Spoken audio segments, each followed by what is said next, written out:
Hello, you guys can hear me, right? Yep, Yes. please, really. Okay, so let's start our interview session today.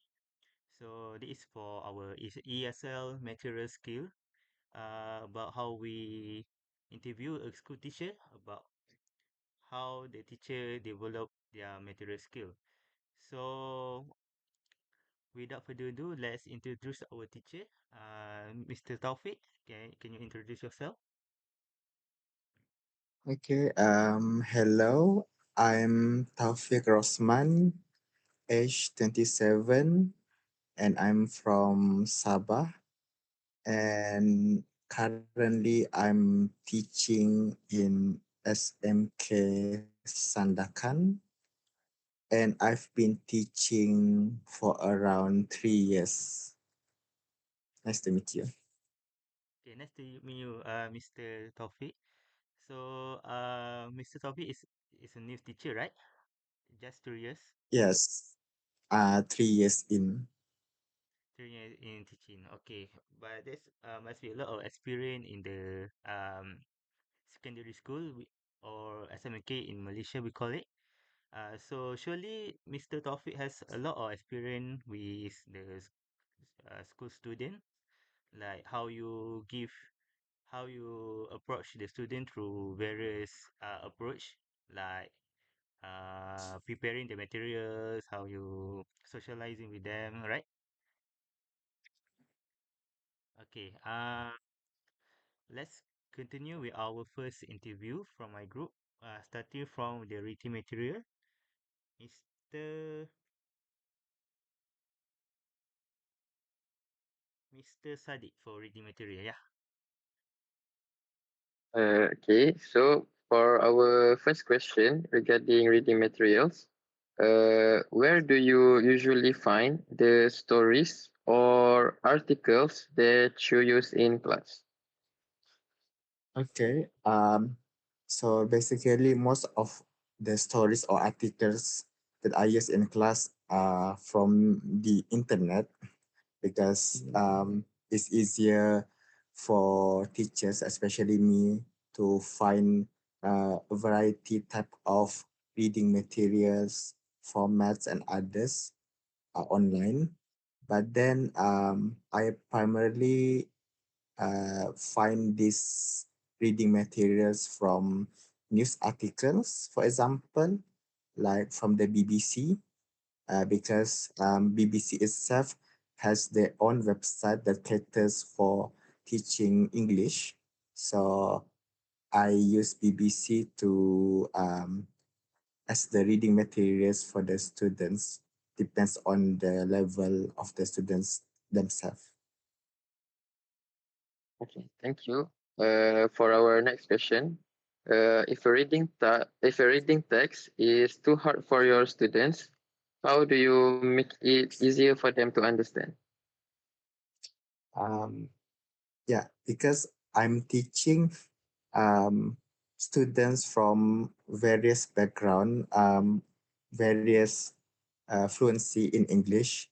So whenever they have trouble in understanding the reading text, what I would do is I use for example, the difficult word that they do not understand, and I use that word in a different context, or I try to make them guess on from the situation that I mentioned to them, and try to relate with the word that they do not understand. So with that, they can try to guess and try to come up with probably what's the meaning of the word depends based on the context that I have given. This is important is because that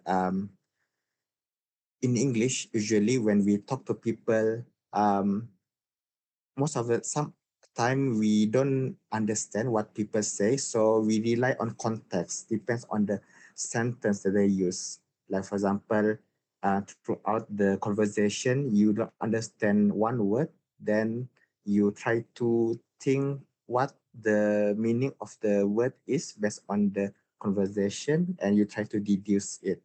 Because later, especially in English test exams, they often test students on the definition of words based on the text given. So it helps them to try to take a good guess on the meaning of the word. Okay, thank you for your explanation. We will continue with writing materials.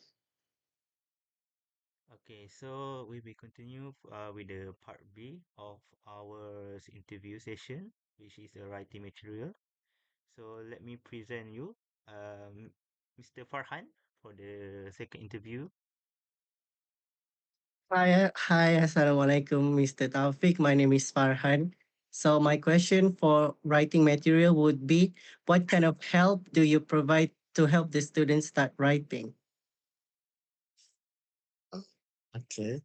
So what I give to them for them to start writing is I ask them to try to make a frame or the framework of the essay that they want to write. For example, they want to write, for example, their favorite um, their favorite restaurant.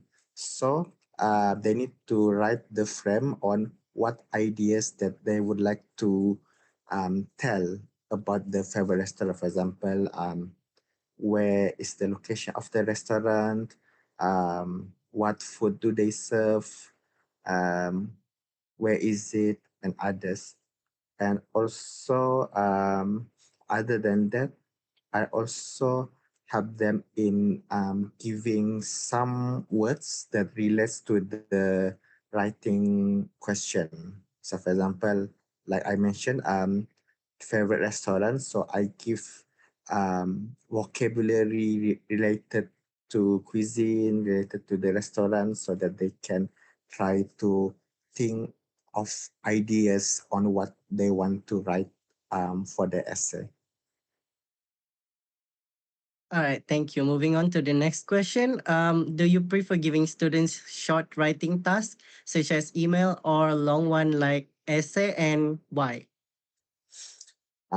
For me, I preferably give them shorter writing tasks like emails because that usually for emails that type of essay question they should score higher because the marking scheme is more relaxed.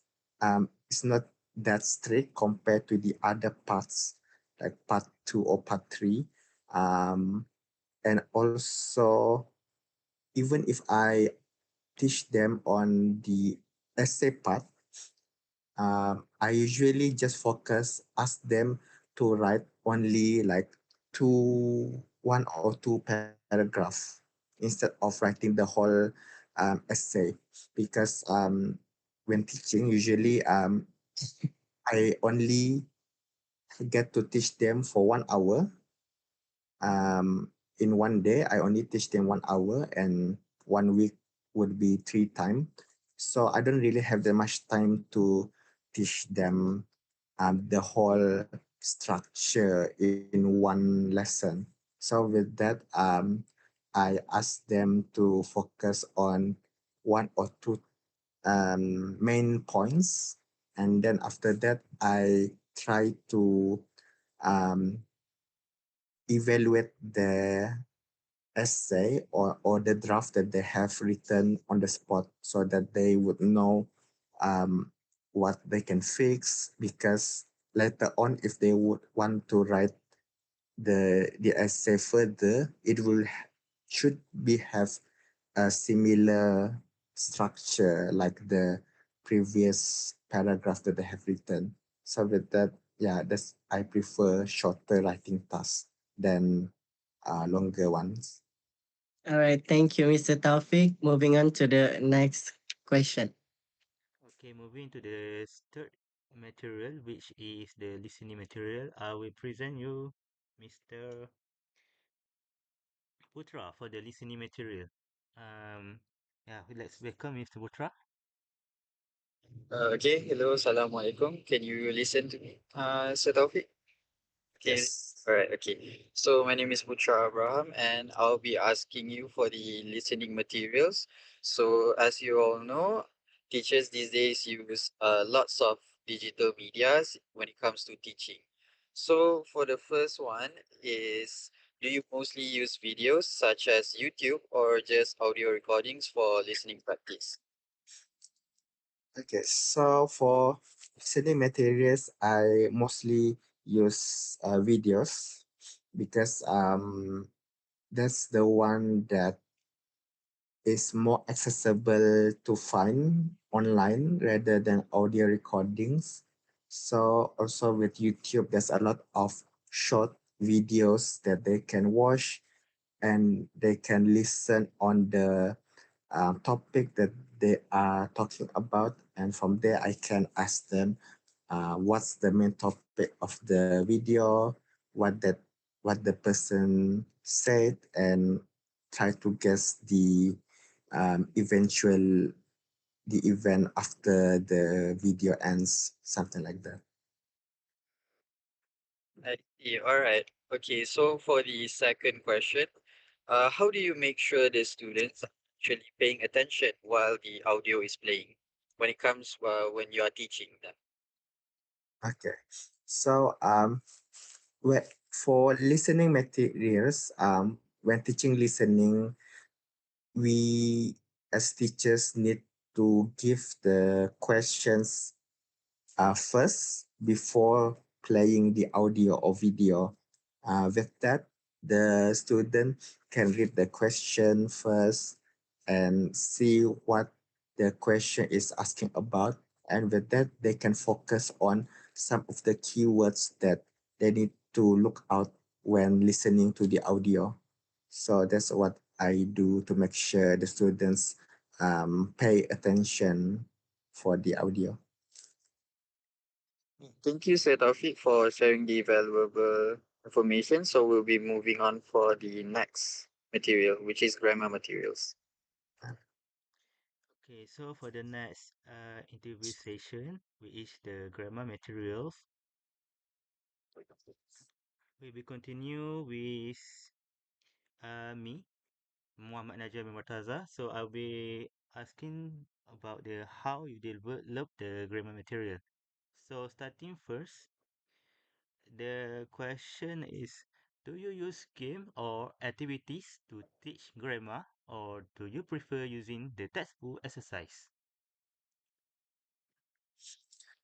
Um, for me, most of the time I would be using textbooks or workbook exercises because that's where I find what type of grammar skills that I need to focus on. But then occasionally I do some activities for them. For example, I ask them make a quiz out of it. So I give them prizes whenever they get them right. And also sometimes I make it a little bit like a group competition where the each group needs to try to answer um, as much as possible correctly. And also sometimes but this is what I usually do for the class with higher fluency. I give one text with a lot of grammar mistakes. I underline them, the grammar mistake, and they need to um, fix them. After that, when they give to me, they need to make sure that they answer all of them correctly. So they keep sending me the the answers until they get all of them right. So it took them a while for them to figure it out, the correct answer, because I didn't ask them. I didn't tell them what's the wrong answer, what's the right answer, something like that. Okay, thank you, Mr. Taufiq, for the first question. It's such a interesting output to get the student attention when doing the textbook exercise. So let's continue with the second question on grammar material. How do you show the student how to use a new grammar rule in a real conversation? Okay. So grammar, I teach grammar based on context, based on situation, that need to use that grammar aspect. So for example, like those three common tenses, future tense, past tense, present tense. I ask them, if I use this grammar, what would be the implied meaning? What's the meaning of the sentence become? Like, so for example, like usually, like an example that usually use, for example, I have a grandfather, and then another one, I had a grandfather. So what's the meaning um, behind those two sentences? So if I said I have a grandfather, which means that my grandfather still is still alive. If I said I had a grandfather, it means that my grandfather has already passed away. So I give them the context, and sometimes when they make an error, a grammar mistake, I will try to tell them, if they said this, what would be the meaning, even though it is not the the intention that they want to say, but then if they did some grammar mistake, it would cause some misunderstanding, especially when talking with someone who are maybe a native speaker, or English speakers who has higher fluency. So that's what I do with the students. Okay, thank you, Mr. Taufiq, for the insightful answer. The variety is in relating with the student of our real conversation is very important. So, without further ado, let's continue with the last material, which is speaking material. So, I will presenting to Mr. HAZRIQ. Hello. Hello, yes. Okay. So for my part is speaking material. For the first question, what is your favorite activity for getting quiet student to speak up in class? Okay. Um, Sometimes some of the students are quiet, not just because of their personality, but also because um, they are not confident in speaking English, and also sometimes some of them are quite lazy to speak in English. They rather speak in Malay, even though they have some basic in speaking English. So one of the activities that I do with the student would be um, just the meaning. So, for example, I I give the a student one verb, and then they have to act out the, it's something like a charade. So they have to act out the action based on the word, the verb that they have been given. So the other students have to try to guess, try to speak out their opinion on their guesses on what's the word that they are thinking of. So with that, they can at least try to talk a bit, even though they don't have that much skills in speaking. Okay, for the second question, do you use picture or object to help student come up with things to say during a speaking lesson? Mm, for speaking lesson, I guess pictures as okay, I use them for speaking lesson because for example like if they want to try to create a story, so I can just show them few pictures that are related to the story. So for example I give a picture of a zoo, so they try to make a story out of that.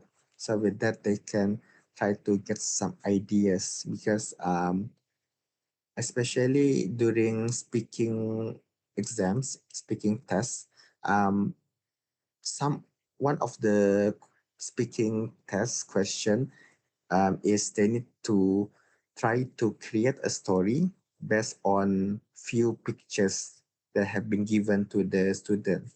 So with that, they can also practice later for the speaking test. Okay, I think that's all for me. Thank you, Mr. Taufik. Okay, Okay. highly congratulations to Mr. Taufiq for accepting our interview session for today. And I would like to thanks again, Mr. Taufiq and my fellow group mates for making this interview session possible for tonight. And finally, in conclusion, I think this is a very insightful interview. We can see from the POV or person of view from the teacher how they are teach with the various material to gain the student focus and how they can achieve the classroom goals. Okay, without further ado, I think that's all from me and my friend. Thank you, Mr. Taufik. Thank you, Mr. Tawfiq. Thank you, Mr. Taufiq. Thank you, Mr. Taufik. Thank you, Mr. Taufik. Okay. Okay, one, two, three.